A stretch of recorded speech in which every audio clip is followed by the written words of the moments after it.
अस्सलाम वालेकुम। आज मैं आप लोगों को दांतों की पिलाहट दूर करने का तरीका बताऊंगी और इसका एक पाउडर भी बनाना बताऊंगी। लेकिन इसके लिए आपने वीडियो के साथ जुड़े रहना है। वीडियो को आपने मुकम्मल देखना है ताकि आपको पूरी समझ आ सके।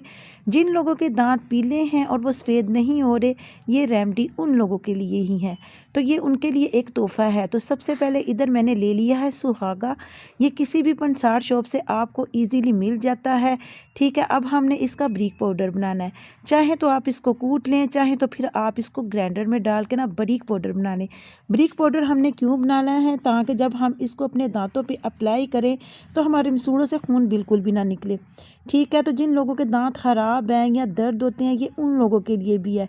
तो इधर मैं इसको कूट लूँगी, बारीक पीस लूँगी। अगर आप लोगों के पास ग्राइंडर मौजूद हो तो आप लोगों ने क्या करना है कि ग्राइंडर में इसको बारीक पीस के इसका बारीक पाउडर बना लेना है। और ये जो दांत है आपके मोतियों की तरह चमक उठेंगे। बस आपने एक दफ़ा इसको बना के रख लेना है, तो आप महीनों भर इस पाउडर को इस्तेमाल कर सकते हैं। इस्तेमाल करने का भी तरीका मैं आपको पूरा बताऊंगी, लेकिन आपने वीडियो को स्किप कहीं से भी नहीं करना। आपने वीडियो को लास्ट तक देखना है ताकि आपकी रेमेडी भी ख़राब ना हो और आपके जो पैसे हैं ये भी ज़ाया ना हो। तो अब हमने इसको बारीक पाउडर बना लेना है। तो आपने बस इसी तरीके से इसको बारीक करके इसको छान लेना है। एक छन्नी की मदद से हम इसको छान लेते हैं। मैं अभी आप लोगों को चेक करवाती हूँ कि ये कितना बारीक होना चाहिए।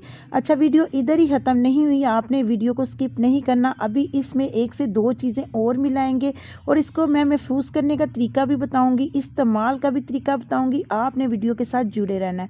इस मौके पर अगर आपको वीडियो ज़रा सी भी पसंद आ रही है तो जल्दी से लाइक कर दें और दोस्तों के साथ शेयर भी कर दें, ताकि वो भी अपने दाँतों को साफ़ कर सकें।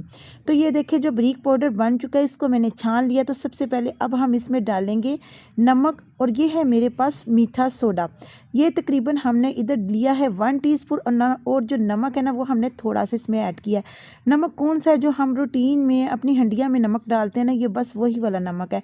ये तीनों चीज़ें अब हमने इस पाउडर में जो है ना मिक्स करके रख लेनी है। आप इसको संभाल के रख लें। चाहे तो आप इसको इसी तरीके से भी यूज़ कर सकते हैं, ठीक है। चाहे तो आप इसको पेस्ट में मिला के भी यूज़ कर सकते हैं। मैं आपको पूरा तरीका समझाऊंगी, बताऊंगी, ठीक है। तो चलते हैं अब अगले स्टेप की तरफ। अब आगे हमने क्या करना है, लेकिन उससे पहले मैं आपको दिखा दूं कि ये कितना बारीक होना चाहिए। तो ये देखिए, ये किस कदर बारीक है। ये देखिए, गुठली इसमें एक भी नहीं है, ताकि हमारे दांतों को, मसूड़ों को ये कोई भी नुकसान ना दे।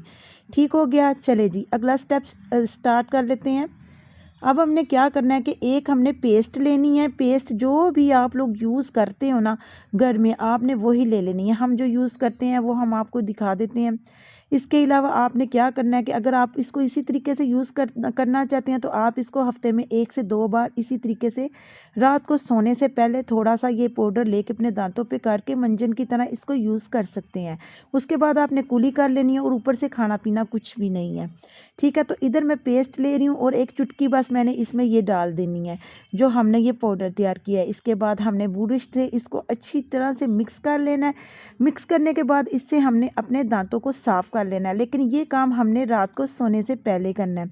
जब हम सोने लगे तब हमने ये ब्रश करना है और फिर कुली करके सो जाना है, और ऊपर से कुछ भी हमने खाना पीना नहीं है। आप यकीन करें कि आपके जो दांत हैं ये मोतियों की तरह चमक उठेंगे। आप मुझे दुआएं देंगे। ये इतनी अच्छी रेमेडी मैंने आप लोगों के साथ शेयर की है, आप भी जल्दी अपने दोस्तों के साथ शेयर करें। उम्मीद करती हूँ कि आज की रेमेडी आपको पसंद आई होगी। तो फिर मिलते हैं एक और न्यू रेमेडी में। आप इजाज़त दीजिए। अल्लाह हाफिज़।